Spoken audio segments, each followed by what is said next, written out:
2020. I'm Charles Morris, and normally you would see Dr. Robinson, but he's been on hiatus now for the past couple of months because God has been blessing him with a new building, with new projects, and so he's been taking on things that has been keeping him very, very busy.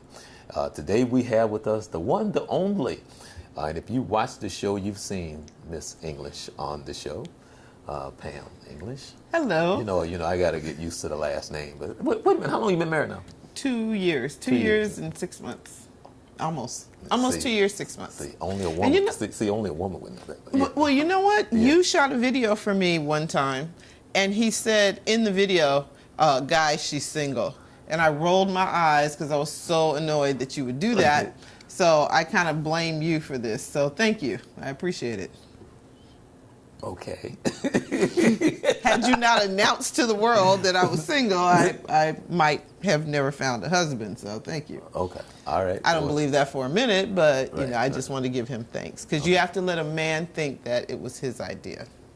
I learned that from you. I must Sound familiar? Yes, yes. Anyway, hi, I'm Charles Morris, and more so than ever, good health, and good eating is so important nowadays, especially with the obesity that's going on in our country. I have a person here that's extremely passionate about health and eating right. And now she has information that the common person does not have or even think of when it comes to the food that we eat, which I will let you introduce yourself because there's some people out there that don't know who you are. So tell them about who you are and your passion. Well, I'm a body coach, and I implement a project that started in the 1940s, and it was called the Master Cleanse. And so I teach that, and I've been coaching it for 17 years now. And I just teach people how to lose weight and how to stay healthy. What I like to say is I teach people how to care for their most valuable commodity, which is their temple, which is their body. So if you don't take care of your body, I read this, if you don't take care of your body, where else are you going to live? So I teach people how to take care of their body because your body is innately built and designed to heal itself. So if you feed it with the proper fuel, your body will heal itself, it'll keep you young, and it'll keep you healthy. Okay, now there's so much that we can talk about, and I don't even know where to start, honestly, when it comes to where we are with processed food. Now, I always hear you say our bodies does not know how to deal with or do with the intake, most of the food that we eat. Mm-hmm. So I'm going to need you to explain that as simple as you can so people can better understand what you're talking about, because it's so very, very important, which has a lot to do with our health issues in our country now. If you go to a supermarket and you are in an aisle other than an aisle that has raw food, you are in an aisle with processed food. So I teach people to read the labels. If you read the label, processed foods are full of sugar, and they're also full of salt. An influx of salt or sugar, neither of those are good to the body. If you're suffering with high blood pressure or diabetes, if it's high blood pressure, it's usually too much salt. If it's diabetes, it's usually too much sugar. And both of those are just runaway at epidemic rates in the US. So I always teach, if the amount of sodium is higher in milligrams than the amount of calories, then you don't want to use that product. And that's most of the food and most of the labels. So in fact, would you like me to grab a label of something and just show you and give you an example? Okay. All right. Well, Okay. hang on just a second. Good thing is my pantry's right here. So let's just find the processed food. Wow, I don't know if I have anything. Oh, wait a minute. I know I have to. We all do. Everybody has processed food in their pantry. So hold on. Let me get a can, something in a can. Oh, here's a great one. All right. So cream of chicken soup. Okay. All right. So it has 800 milligrams of sodium. Okay, so let's see how many calories this soup has. I don't even see how many calories. Oh, here we go, 80 calories. Okay. So if it has 80 calories, but it has 800 milligrams of sodium, that's way too much sodium. You want your sodium to be less than the amount of calories. So if it had 50 milligrams of sodium and 80 calories, then you'd want to consume this. Okay. But because it has 800 milligrams of sodium and only 80 calories, it's way too much salt. Okay. Way too much. But we all eat it. And so what happens to your body after ingesting that much salt for those many years? So what happens is we're slowly poisoning ourselves. So when you get older, you think that, you know, the fact that you need glasses is normal, but it's not normal. You feel that the fact that your hair is going gray is normal, but it's not normal. Or that you lose your hair, or that that men, like, their potency goes away. That you think that's normal with old age, but it's not. Or women and their hot flashes and all of that. But it's because we have slowly poisoned ourselves from the time we were children and our parents gave us baby food with all this salt and sugar, all the way up into adulthood and everything that we eat, because our emotions are tied to our food. Okay. So we eat for pleasure, Right. but it's making us sick and it's killing us. Okay. Now, I've heard you explain it a few times, but I've never heard you explain that part of it are in that way. What I normally hear you explain is our inability to process the processed food and the pH balance. So once you... Oh, okay. You want me to tell you that Yeah. bit of it? Okay. When you eat something that's raw, anything that's raw, like these are dates. So inside these dates are normal or natural enzymes. Okay. Those enzymes, when you eat them, they will already digest themselves. If I eat something out of this can, my body has to create enzymes to digest this. So the pancreas has to work to make enzymes to so that we can process this food, or so that we can digest this food. So everything that you eat natural, the food has the enzymes in it. Okay. If my body has to work and go create enzymes, it is taking energy away from healing me or keeping me young. So that's why you do not want to eat as much processed food, because you don't want your body to have to leave from trying to keep you young and keep you healthy to come over and go, oh my gosh, I got to process this. And my goodness, why would she eat something with 800 milligrams of sodium? Now I got to go do something with that sodium. So, and mostly when you have all this excess garbage, it gets tucked away in your liver, and your liver is overloaded with the amount of chemicals and toxins and all of that, because that's where your body stores all the garbage that you eat that it can't process. Okay. And so how do we try to correct that? The most raw food that you can eat, the more raw food that you can eat, the better. The more fruits and vegetables, nuts, seeds, that type of thing, the better for your body. Okay. Because these have enzymes. Strawberries have enzymes in them. Your dates, your mulberries, whatever it is that you're eating, if it came off a tree or a bush or out of a garden, it already has the enzymes in it. If it comes out of a can or a box, your body has to make enzymes. Okay. Now, unfortunately, it's funny too, because my pastor says that he, as well as the church, don't emphasize enough about what the Bible says, and basically what you're saying about how important our diet is. You know, I was sitting in I was working in the TV ministry of a church where the pastor preached the whole Sunday on putting down those pork chops and going and eating something natural. Do you know people got up and walked out of the service? Right. Nobody wants you to talk about their food because they are emotionally attached to it. Right, and that's one of the things, and not to get into the preaching part of it, but that was one of the things that he talked about in regards to not only the food, but we used to have dominion over the earth. Now things have dominion over us.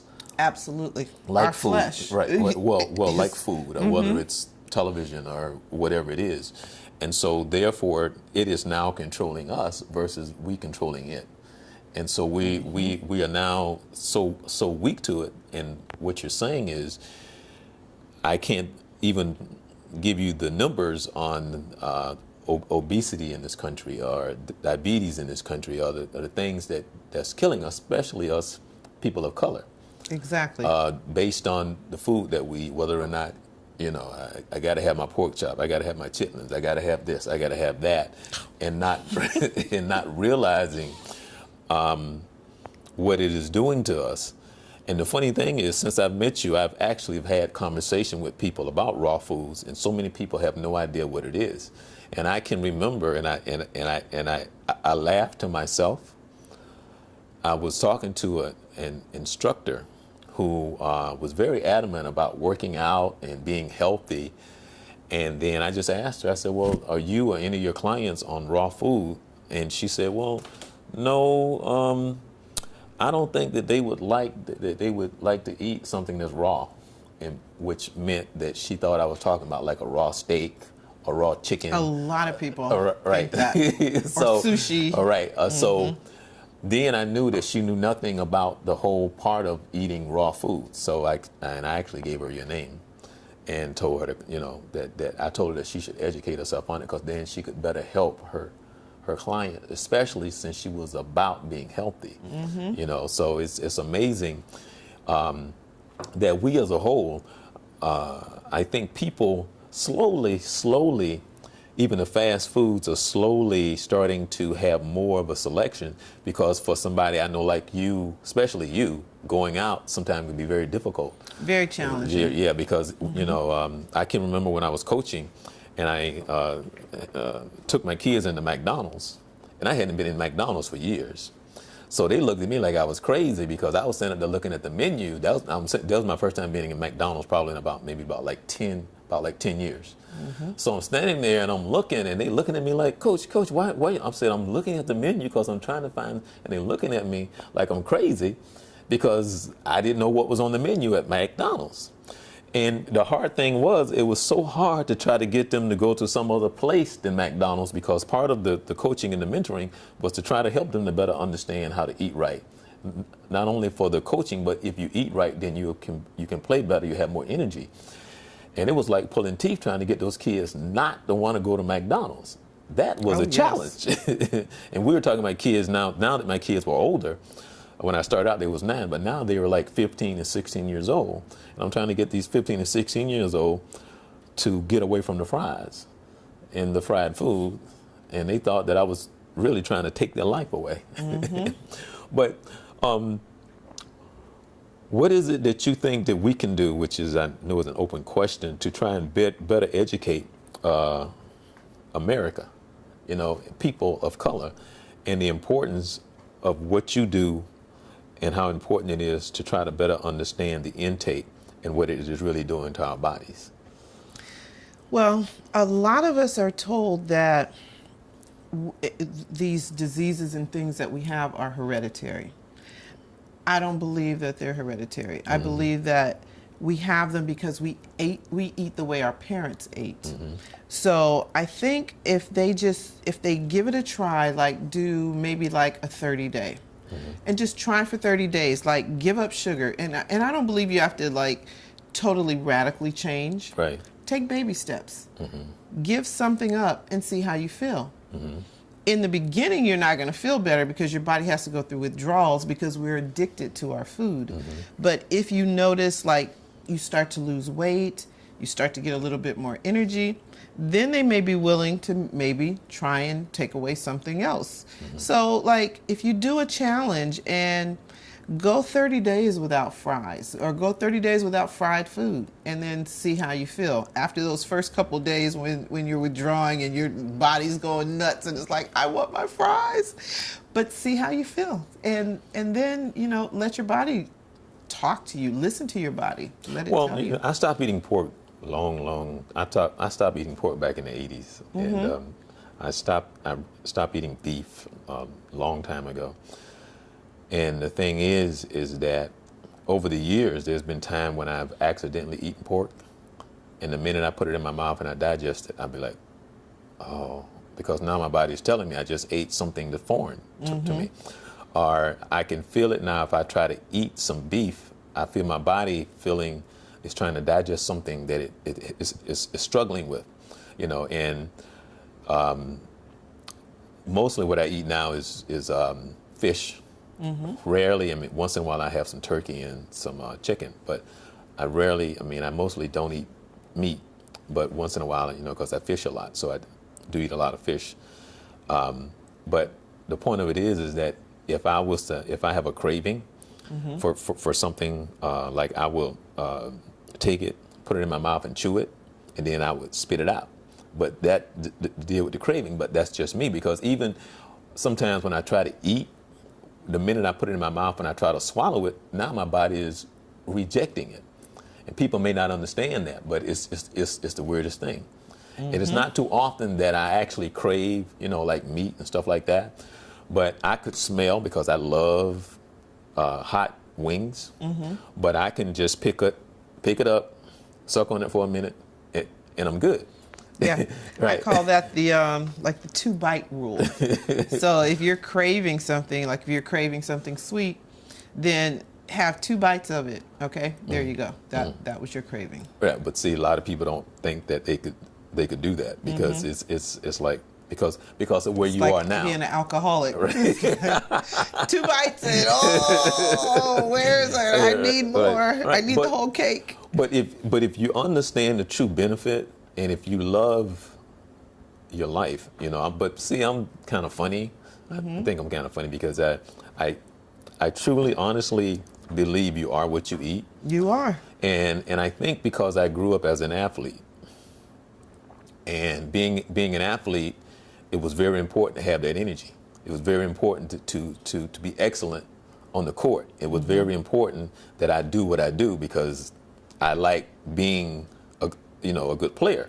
So you love the accolades of being the best. So there you go. So it let's was just feed into that ego. Let's just say what it was. Right. And so that was it. So I always wanted the advantage. And because I knew that is an advantage, so it's easy for me, because I still want to go running. I still want to do all these things that's important to me.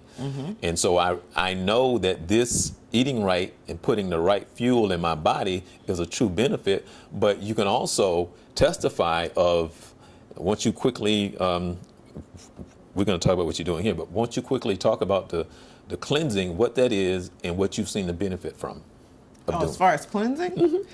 Okay. Cleansing, what it does is it cleans out your body. So it's like you take a dump truck and you park it in front of your body, and the cleansing dumps all the garbage that's in your colon out.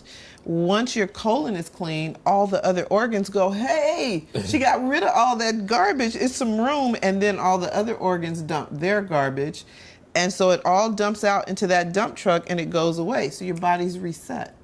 That's what cleansing does. So your body's reset. And then if you want to go and have some garbage every now and then, you can, but you've cleaned out your body. So it gives you a fresh start. Okay. If you are on a plateau with your weight loss program, it will jumpstart. It'll push you over the plateau and get you back to losing weight. If you're just starting your weight loss program, it's a great jump start for starting a weight loss program, because everybody wants it quick and easy. So if you see that you got benefits and you got results out of this, you're much more likely to stay on your weight loss journey. Okay. So, and then if you're at the end, usually at the end, there's that last 10 to 20 stubborn pounds that will not go away.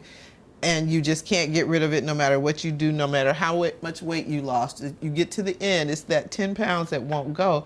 Cleansing will get you past that. So you can either do it at the beginning of your journey, in the middle when you're at a plateau, or at the end of your journey when you have those last 10 to 20 stubborn pounds. But I cleanse 2 to 3 times a year, because what I want to do is make sure that I'm continuing to regulate my body as far as weight. I don't have to count calories. I don't eat by points.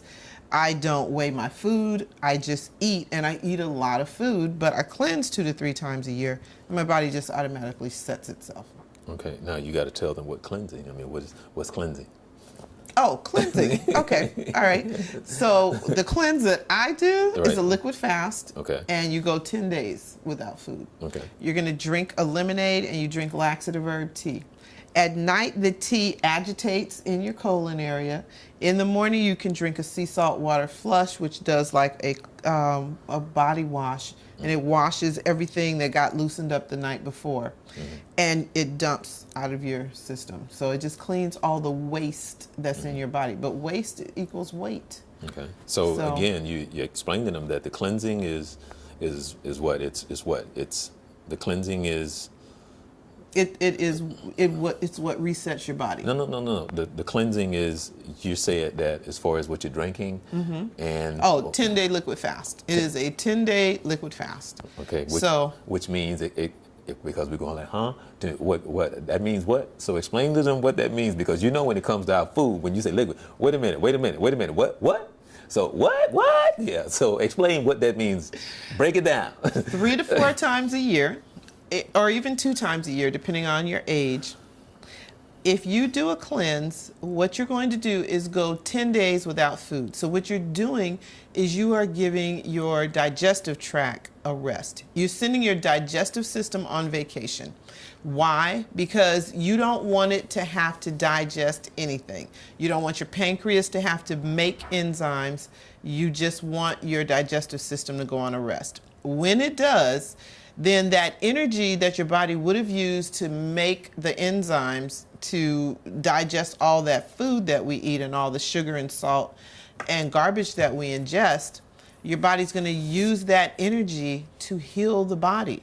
So you'll probably sleep a lot during that 10 days. You'll probably be tired. You might even be a little nauseous because your body has to, it has to pull itself away from the food that we're addicted to. So you're going to go through like a withdrawal because you're withdrawing away from the food and all the sugar and all the excess salt and the MSG and all the other garbage that we ingest. And then your body is just going to clean itself. So you have 10 days of liquid, no food at all. At the end of that 10 days, after you've drank that lemonade that we have for 10 days, then you're going to introduce food back into your system. But now your body can assimilate that food much, much better because it's had a chance to clean all the waste out of your system. And I do it in a webinar where I actually, each night I teach. In fact, what time is it? Oh my gosh. I got to be in class in like 20 minutes. I got to be online with my people in 20 minutes. Okay. So, but what I do is a webinar, and that webinar, each night you're going to learn something about how to take care of your body. You're going to learn all about craving, about emotional eating. You're going to learn about other detoxes. You're going to learn something to keep you on the journey so that you can go those 10 days without food. At the end of that, then you're going to slowly introduce food back into your system.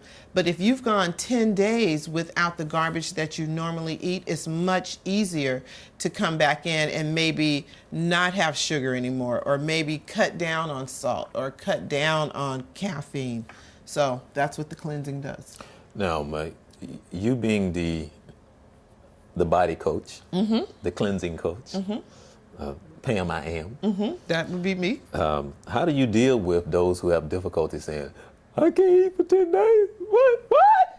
How do you? No, and I know I get a lot of people. Right, that do right. that. So how do you deal with that? How do you? Well, we have a webinar, and so at the webinar, I'm giving you knowledge so that when things happen, when you come up, like you wake up one morning and you're just like, oh my gosh, I'm so tired. I just need food. I can't go another day without food. But you know you're going to learn that your cravings, what they are, or is this emotional eating? Why do people eat emotionally? So I'm going to pump you with knowledge and information. There's other people on the call that is going through it. It's so much easier to cleanse when you're with somebody else that's going through the same thing. So we have a class, and so we just sort of lock arms and kind of just take each other to the finish line. Okay.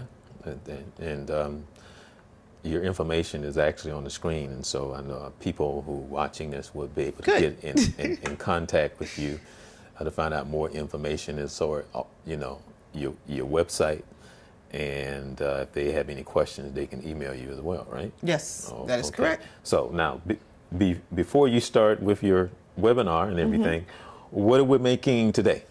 Today we were making raw food cupcakes. Now, the thing about this is I saw this recipe, disclaimer, disclaimer, disclaimer.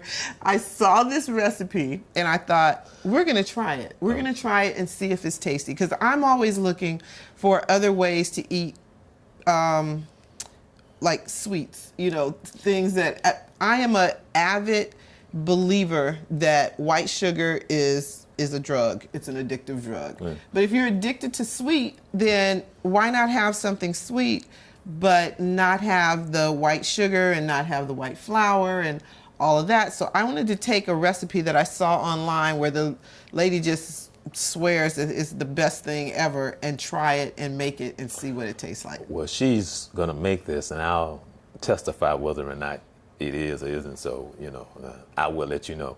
The other thing, too, is I don't know how long it's been, but it's been a very long time, and we really won't talk about it. But she's been promising me a pizza for about 8 years. I haven't gotten this pizza, people. You know what I'm saying? You still haven't forgotten about that raw food pizza. Yeah. I'm still working on that. Okay. All right. Okay. Now, again, this is cupcakes. Yeah, this is raw. According to a lady named Christina online, I'm going to try her recipe. Okay. Now, is it a flavored type of cupcake or Strawberry? It's Ooh, I love strawberry. All right. So what we're gonna do is we're gonna let you get started. And then we're going to taste my concoction at the end. Yeah. Okay. All right, let's do it. Hey there, this is Pamm English. Some of you know me as Pamm Turner. And I wanted to try a recipe that I saw online, and it just looked absolutely delicious. They're strawberry cupcakes. But they're raw food strawberry cupcakes. So there's no white flour, no dairy, no white sugar, no refined, nothing processed, okay? So we're gonna get started and give this a shot. First of all, we're going to use a food processor, and we're going to use 2 cups of dried mulberries. Now, I didn't even know what a mulberry looked like, and I had to search online to find what mulberries were. And they're like raspberries, only these are white, so they're really interesting. And so it's a fruit. Kind of tastes like a raisin, but a little bit different. So we're going to use some mulberries and a cup of dates. And then we're also going to throw in some freshly ground cinnamon and give this a shot. Kind of reminds me of how I make a raw food crust during Thanksgiving for my daughter that has a lot of food allergies. So we have the mulberries, the dates, and we have the cinnamon, and we're going to pulse it.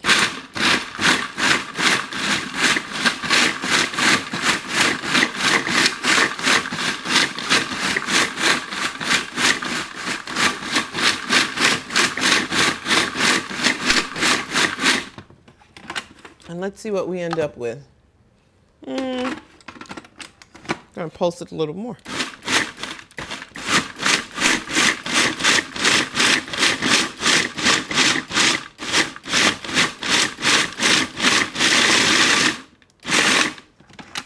All right, let's see. Yeah, the consistency seems right. So, all right. So now we're gonna put them into our little cupcake holders. Oh, that's kind of tasty. Yummy. I like the cinnamon in there. And you're gonna press it into your cups, and you're gonna leave a little center because we're gonna put some goodies in the center of it.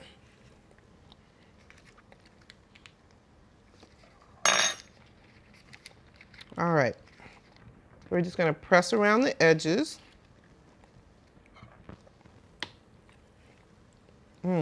Yummy. So you're going to do this like I made 6. So we're just going to make 6 of these with a little bit of a center.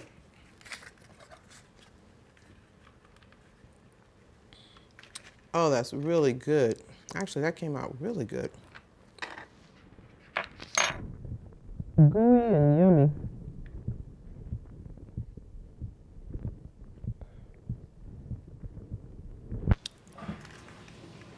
Uh-oh.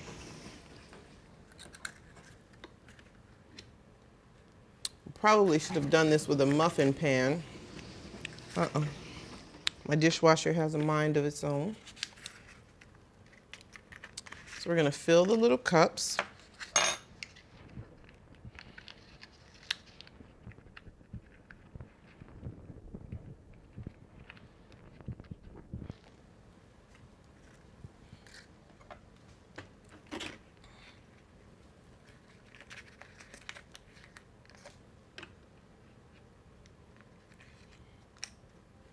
So it looks like the best way to do it is just put the mixture in and then just push out a center.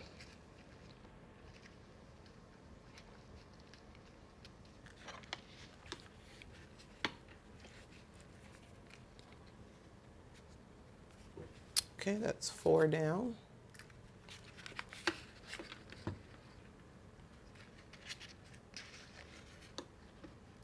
And you're probably wondering, are these going to be sweet? But yes, this little, the crusty area, the cake-like substance is very sweet. And that's the dates. Dates just make everything taste sweet, gooey, and yummy.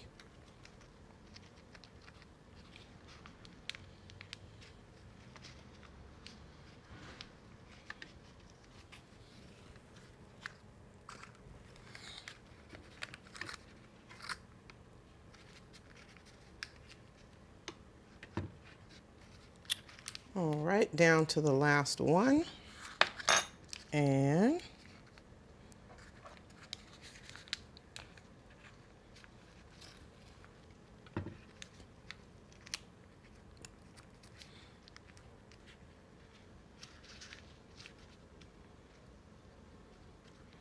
all right, so next we're going to make our filling for the center.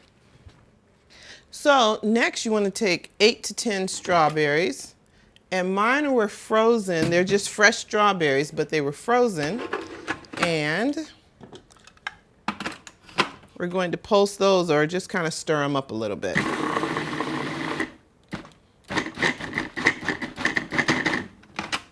All right, so you have a nice little strawberry filling.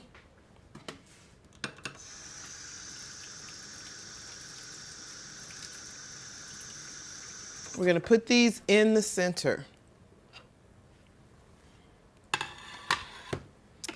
So I leave my green on. Why? Because there's nutrition on the green. Why throw that away?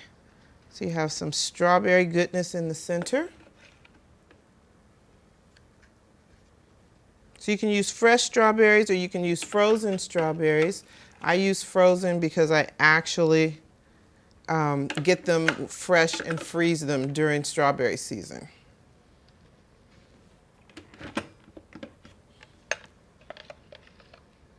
We're just going to dip that in the center, just fresh or frozen strawberries whipped up a little bit. But if they're frozen, thaw them first, okay? All right.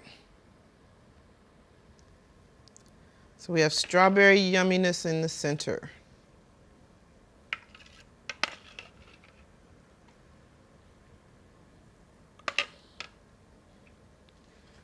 So who says you can't have good, yummy, sugary, sweet taste without having all the sugar, without having all that sugar?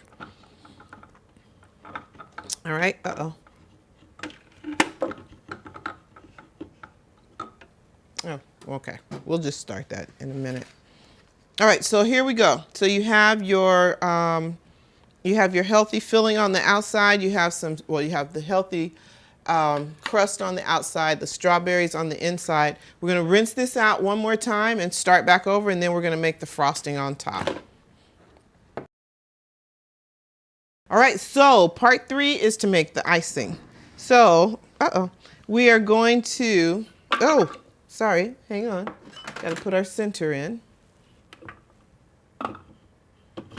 There we go. All right, so we're going to start with 2 cups of cashews that have been soaked. All right, we're going to use a 1/2 cup of coconut water. I love coconut water. And then a little squirt of lemon, a little bit of lemon juice.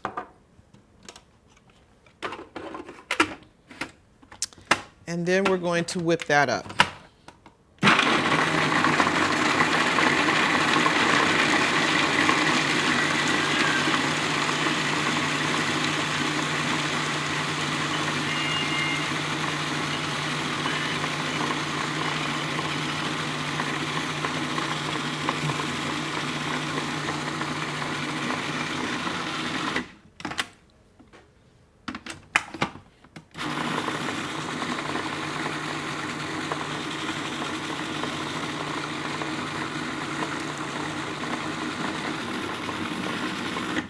Okay, so you might have to take the sides and push it down, but what you're coming up with, you're going to come up with a coconut cream.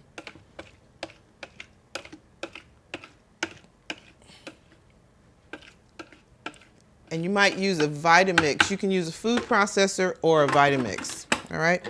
And as I'm looking at this, I'm thinking a Vitamix might be even better.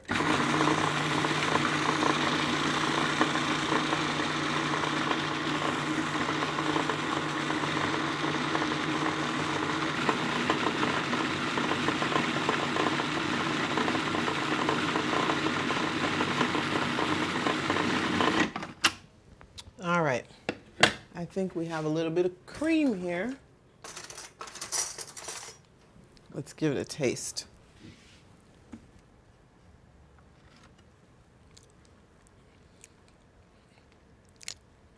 All right, not quite, still a little gritty, I'm sorry.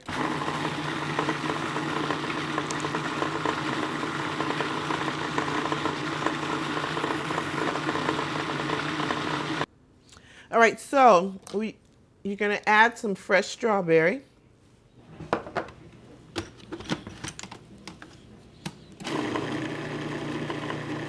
See if we can whip it up and get a little color.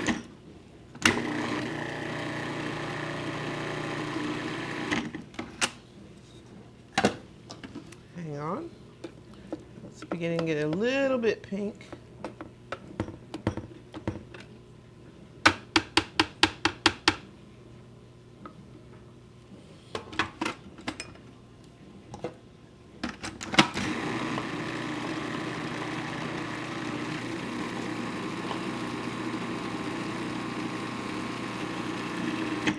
And we're going to use a little bit more. Have a little bit more. A little bit of strawberry puree. Oh, you finished? You need to put the phone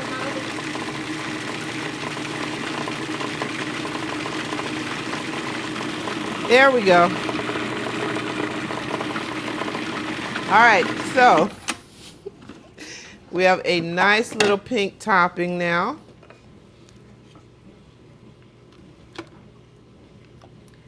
And so we started out with about 6 of these, and my family kind of got to them. And so I have 3 left. So we're going to top it with a little bit of pink. You know, when the family, they don't want to wait.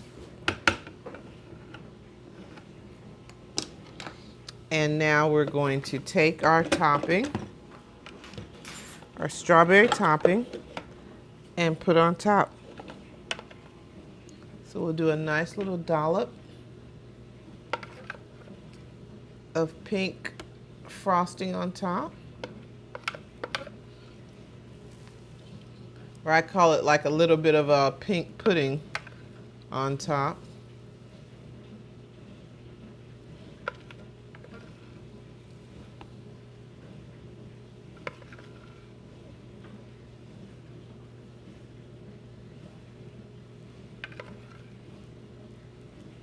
All right.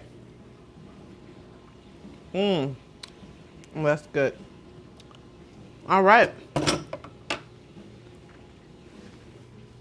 And there I have it. I have something yummy and gooey and frosted that you can have. And things like this will stop you from going and having cake or garbage junk food when you need something sweet just to appease your sweet tooth. So as you can see, the other 3 disappeared. Somebody's actually working on one there, but that's what we have left, all right? So give those a try. I actually should give it a try. And you can actually top them with a fresh strawberry. I always like to keep my green tops on. And there you go. You have a cute little dessert that you can have for your guests when they come over. And when you tell them it's all raw food, they won't believe it. They'll be like, wow. Okay? All right. So that's our wow moment. So I want to say thank you to Christina. And you guys give these a try. Now, I'm going to get a spoon and give mine a try. And I hope you guys enjoy. All right. Oh, I think I have my dishwasher going. Here we go. All right. Let's try it.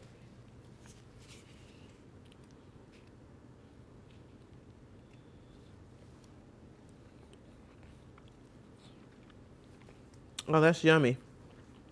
Oh, that is yummy. Is it yummy? Mm-hmm. Can I try? Sure. My daughter wants to come in and try it. Yeah, grab a spoon. Well, you gotta eat it with a spoon because it crumbles because it's raw, right? Mm-hmm. Yep. Oh, that looks ooey and gooey. Mm-hmm. That's actually good. Is it? All What, right. what is that? Dried mulberry? Mm-hmm. It's mulberry. This That's is my good. daughter. Excellent. Oh, I'm glad you like it, honey. Mm-hmm. All right. Okay, so you got it. If your kids will eat it, even if they're grown kids. If your kids will eat it, you got a hit. All right? Okay, now I've been watching Pam, and it's my time to taste. What is it called again? They are strawberry shortcake. Strawberry shortcake. Raw strawberry shortcake. Raw strawberry shortcake. Now, you want to know the funny thing? What? I thought you was actually going to put them in the oven. See? I'm serious. I thought they was going to come out Raw hot. means they're not cooked. So. Well, I mean, can you have stuff that's cooked that still could be raw? Mm-mm. Really? No, because if it's cooked, it's dead. Okay. Could you warm it up? You can put it in a dehydrator, but it can't get warmer than 130 degrees. Okay. I don't even think it can get that. Yeah, 105. Sorry, 105. See, I just learned something new. So basically, it's not something that can be heated up. No, because if it's heated, it's cooked. Your enzymes die at 105 degrees. Okay. So you want it to be 105 or less to keep your enzymes alive in your food. That's very important. See, I learned something new. I have to, I learned something today. Wow. Okay, Because so. remember I was telling you, like, if in something that's Well, raw. no. Let me tell you what I thought was that. Let's just say, when I was thinking of raw, I was thinking raw was something could be like I could take green peppers, I could take mushrooms, I could take onions and broccoli, and just put them in a stir fry pan. Put a little bit of olive oil in it and just mix it up a little bit, however seasoning that I want, and then I'm put it in a plate and eat it. And I'm thinking I'm good with raw. No, you're good with nutrients. You're ingesting a lot of nutrients. And so what happens when your nutrients are like this and your fat intake is like that, fat is going to just come off of your body. But you're not eating raw. So your enzymes, your body's still going to need to make enzymes because you've killed the ones in your food. But that's okay because you're eating a lot of nutrients. So that's still, if you're going to have cooked food, you're doing it the right way. What you're coming up with is excellent to give your body a lot of nutrition. But if you're trying to give your body enzymes, if you're trying to get enzymes so that your body's not working as hard to digest your food, then you don't want to cook it. So you want to have it uncooked. So Okay. raw is uncooked. See, I learned something new today because the whole time I was thinking that would be considered raw. Nope. Nope. Good for you, yes. Raw, no. Okay, so now the way that you explain it, it makes sense and I understand. So with that, what does, and I don't know if you actually would have the calorie count for something like this versus like a regular cupcake. No, I don't. I don't have the calorie count, and we actually should have. If you had wanted the calorie count, if you let me know, I probably would have looked it up. But I know you're just like coming up with these questions as we do the show. That's what we do. But anyway, yes. So you've stumped me. I do not know. No. But I mean, in comparison, not the actual. I mean, the actual calorie count. But can you kind of like guess what would be the difference? Well, I mean, if you had to guess. Dates. This is Pamology. Well, I'm thinking your fruit Fruits and vegetables are going to have maybe about 100 calories or less. Okay, so you have mulberries in this. You have dates. You have cashews. Cashews are higher in calories and they have a healthy fat in them. Okay. So let's say this would run you just like a couple hundred calories. The most would be the cashews, but it's just all you have. The cashews is just the little creamy top. So okay. Well, let me ask you this question. Now this may seem like a dumb question, but I'm going to ask it anyway. sure. Okay. Is there a difference between calories and calories?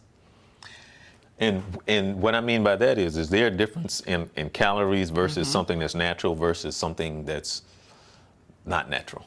A calorie is a calorie, but there's fat. There's a difference in the fat. Like in this is all healthy fat. Okay. In something that's normal or regular that most people eat, the fat content is not good for you. So Okay. this is going to be totally digestible. Everything in this is nutritious to your body. The calories are still going to be there. It's just you're going to have a lot less calories. You're going to have less calories in that than in a cupcake that has the white sugar and the butter and all of that in it. Okay? So, no, the calorie is a calorie, but your fat is not the same. And there's enzymes in that. That's alive. And in a baked cake, it's dead. It's just dead food. And there's no nutrition. So you have like zero nutrition. This, you have nutrition like that. A regular cupcake, you have like, it's no nutrition actually. Okay. So it's just something to deal with our it's sweets. an empty calorie. Well, I mean, it's just something to deal with our sweet With tooth. your sweet tooth, yes. Right. So Okay. there's empty calories and then there's healthy calories. That's a difference in your calories. But Okay. but yeah, 2 calories of garbage food and 2 calories of good food is still 2 calories. Okay. Now, earlier you were, you were talking about processed food, and you really didn't get into the processed food, and I don't mean it the way that it sounds, because you did a great job. But the way that I understand it was, as I've learned from you, the processed food is our bodies really don't know what to do with it. Okay, and with that, if you have been eating the processed food all of your life, and I was asked earlier, can you give a testimony of some of your clients or some of the people that you have worked with that have had health problems and issues, but once they didn't even know it, but once they did do the cleansing, there have been some positive results out of it, other than weight loss. And so, so I would like for you to share that. Okay. I had a lady that came to me, and she came to me because she was going to be in a wedding, and she was a size 20, and she wanted to get down to a size 14. Okay. So she came to me in January, but she was taking 6 diabetic pills a day. And she said, I really want to be alive for my kids. My mom passed, and I want to be alive for my kids. Within 6 months' time, I'd gotten her down from a size 20 down to a size 10, and she went from taking 6 diabetic pills a day to 1. And her doctor was so excited. She said, whatever you're doing, keep doing it. If you would drop 20 pounds more, I could totally take you off your diabetic medication. So, but when she got down to a size 10, she was like, I'm good. She went in the wedding and upstaged the bride, and, she just had a wonderful time. She's eaten herself back up to a 12, but she sits at a 12 and takes 1 diabetic pill a day. That was about 4 years ago. And so she just joined me again, and she said, okay, Pam, I'm ready. I'm ready to get rid of this medication totally. So now we're working on her getting off of her diabetic medication. But I guess my question is, because I think like this, if her body is telling her, and I'm asking you, what is her body telling her if she has to be on these diabetic pills, and now she's eating totally different and she's lost all this weight? So what is really going on that she's not listening, or she hasn't been listening, or that she has become accustomed to? Because when, and I'm funny because, well, I shouldn't say I'm funny, but there's a lot of times that you see obese people and they just don't look healthy.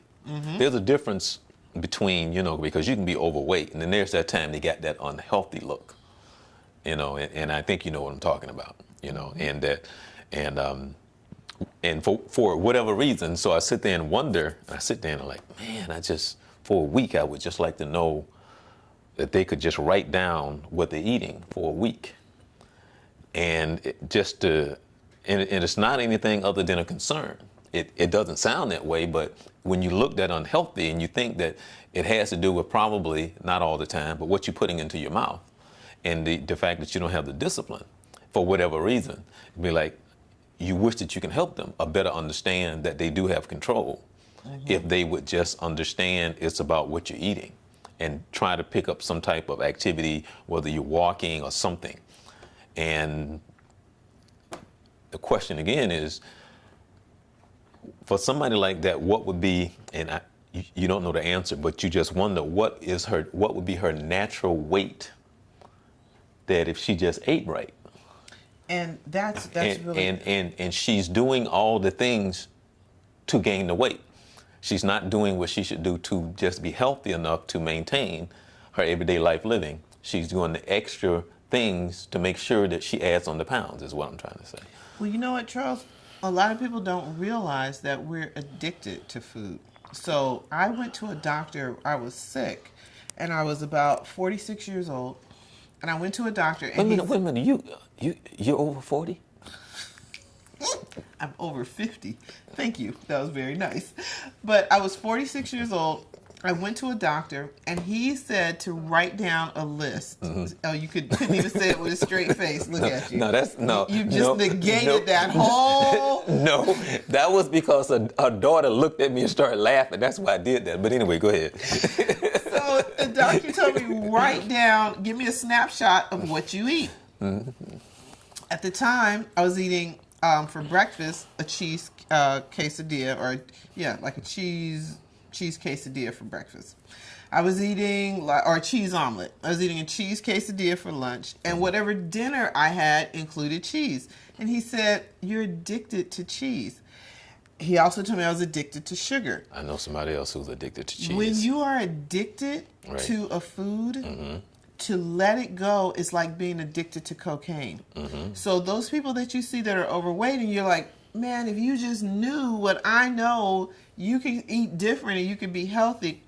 It is an addiction. So the people that say I have a sweet tooth, that's why I make things like this, because when you say you have a sweet tooth, it is an addiction to sugar. It's like being addicted to cocaine. You're addicted to sugar. You have to have it, or at least you feel like you have to have it.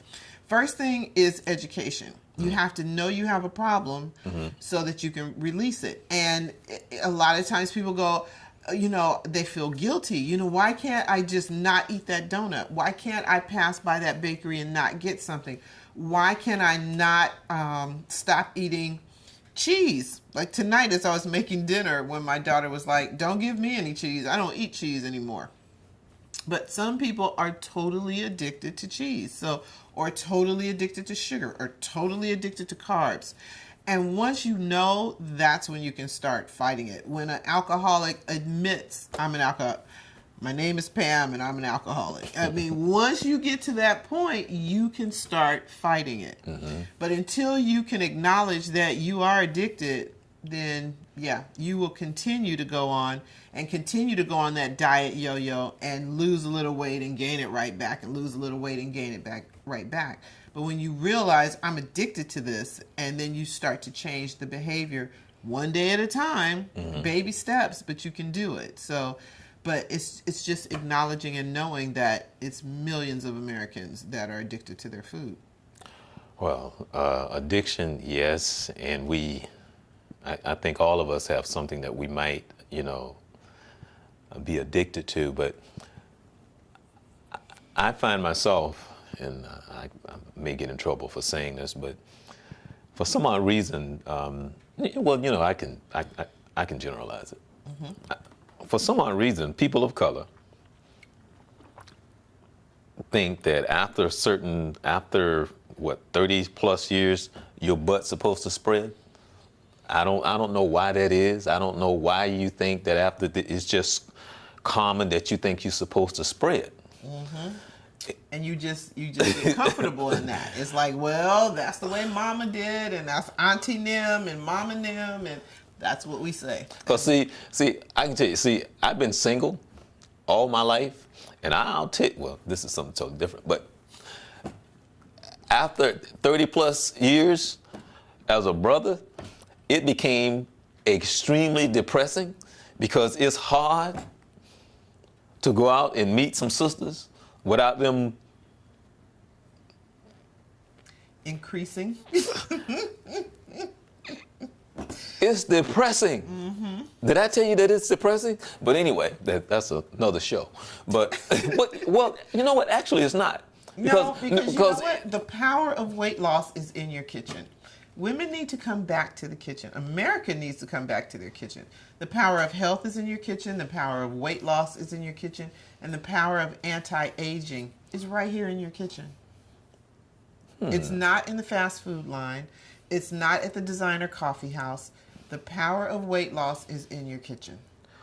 Well, that's a whole nother show. It is another show. Because I'm telling you, the power of a woman, a relationship is in the kitchen, period. Absolutely. I don't care what nobody say. I totally agree. You know, the power is in the kitchen. They ain't talking about the power's in the bedroom. No, the power's in the kitchen. I'm telling you, I'm a black man. I know the power's in the kitchen. Totally agree. I totally agree. Women that are not married. There's a lot of things you can do in the kitchen. You know? And keep your hubby happy. It's like that adage that they say, the way to a man's heart is through his stomach. I believe that is very true. I don't think that's an old wives' tale. I think that's I'm a man, totally and I'm telling you that's true. And I never understand a man married sister that don't cook. But that's another story too. I don't know what it is about American women. We have all of a sudden said, I'm an executive. I don't cook. He can get his own food. I don't think that's a good idea. Well, off tabs, I'm going to say something, because this is the Journey 2020, and at the Journey 2020 we can go there. Okay, I try to share information for something that's simple, and when we talk about something like this, and I say, if you want to understand something about our relationship, just go back to the garden and go back to Adam and Eve. Go back to the garden. Okay, when you go back to the garden, God gave Adam and Eve everything they need to be successful in their relationship. So once you step out of the garden and now you no longer apply to what was in the garden, now you're applying the house you live in, the place you work, the type of clothes you wear, the bag, and all the brand names, which has nothing to do with the essence of your relationship. Because now what you're doing is you're giving all this power that has no power. So all of this becomes to the forefront, and it has nothing to do with the foundation in your existence and why you're together in the first place. So now you're judging everything on and giving meaning to all these things who has no meaning. So all of this comes back to what I try to say is, for something as simple as God made it, for us to sit down and break bread together. Okay? So as a man, as a woman, it is necessary that you take the time out. You can't get caught up into the rat race of making this money, living here, doing that, because now you're losing the essence of the existence of a man and a woman in the family, sitting at the table breaking bread. Well, how important is that? Why is it that at Christmas time and New Year's time and all of that, the suicide rate goes up? Because that no longer exists, and you're looking for that because you can't put a price on it. So if it's so important for that feeling of Christmas time, which meant that we're as a family coming together, and why we exist in the first place, and what love is and what family is, then what is that? Sitting down at the table, breaking bread. So how do you put a price on that? Why is that not important to you? Because that's what a family is. I can put you in the nicest house. I can put you in a nice car. But how do you put the price down on the fact that we sit down, we break bread together, spend this moment in time together, and what family and what everything is supposed to be about? So I don't know how else to explain that. But if you don't understand the power in that and the purpose of that, then you probably care more about your Mercedes than you do your marriage. Well said. So that's my thing. So it's real simple. In the garden, it was, we love each other, we care for each other, we have these things, and the value is this. It wasn't the purse, it wasn't my Air Jordans, it wasn't how big the ring was, da-da-da-da. All those things could be cool. But the essence of my foundation and everything is about family and friends. There's nothing else. There's 3 things that make the world go round. Love, sex, and money. In what order? That depends on the person. Okay. Those are the only 3 things that make the world go round, because it's a motivation is either one of those 3 things. That's it. It's motivated between love, sex, and money. And what is love? God is love. Mm-hmm. So that's it. There's nothing else. So what is your priority, in life? So just broke that down on the Journey 2020. But anyway, I'm going to try this. Okay. This is my spoon. Okay. I think so. All right, this is my spoon. All right.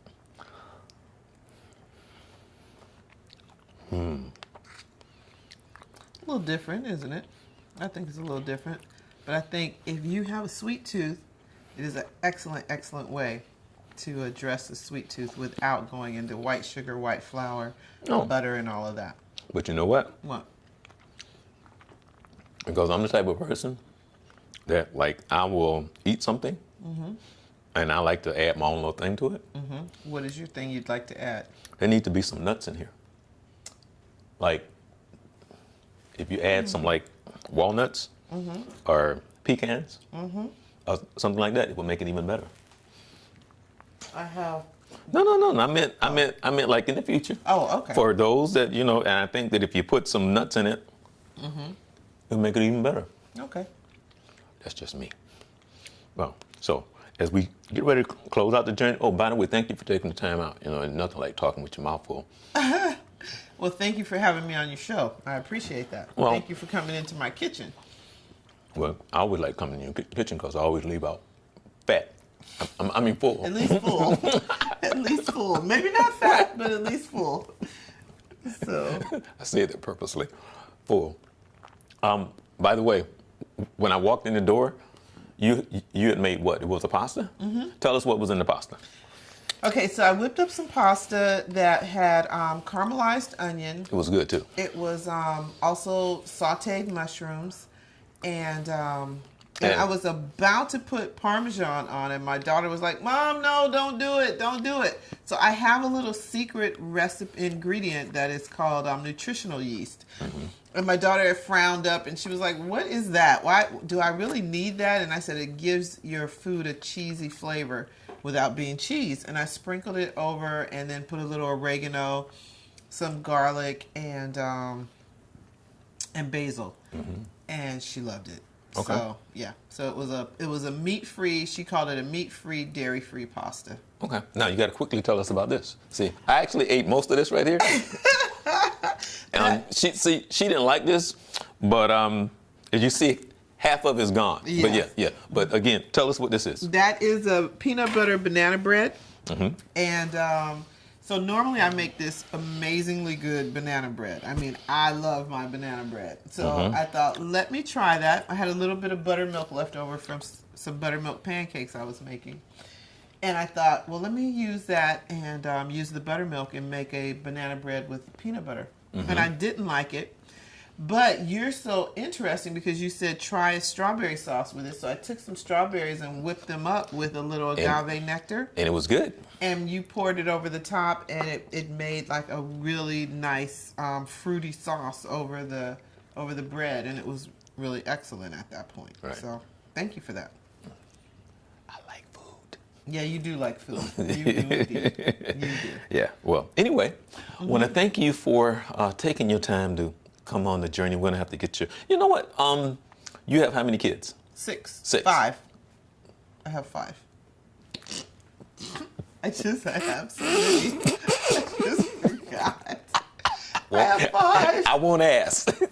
The youngest is 21. Now, I'm on the outside looking in, right? And what I mean by that is usually a woman that goes through labor, you probably think she would know how many times. I don't know. I don't try to figure out what. Anyway, you said 5? I have 5. 5. 5. Yes, 5. The youngest is 21. No, the reason why I ask is how many of those how many of your kids are really into the raw food thing? Oh, 2. I have 2. 2. My oldest daughter and my second daughter. Okay. Are very much into it. Because your daughter's here. She seemed to be very much into it. Yes, she is. Yeah, She she seems to have carried somehow or another that part of the gene of the raw food that you just kind of like. That is my child. That gave that because she seemed to be very much into it. Oh, she came over excited. She sends me recipes and says, "Mom, will you make this?" And then she'll come over and we cook them up or we uncook because raw is not cooking food. But she'll come over and we'll make different recipes together. So yeah, she's very much into healthy eating. Well, next time we're in town, we're gonna have her host a show and what she likes to cook. Oh, very nice. Yeah, so maybe she can school us on some of her favorites as well. Okay. So, right. by the way, she'll what accept that would be challenge. one of her favorites? Let's see. What does she? Yell it out. What is it? I want to try that raw cheesecake. Okay, she says something about a raw cheesecake. Raw. Oh, let me see. What did you give me? You gave me raw Cupcake, raw strawberry cupcake. No. Oh, in the times past?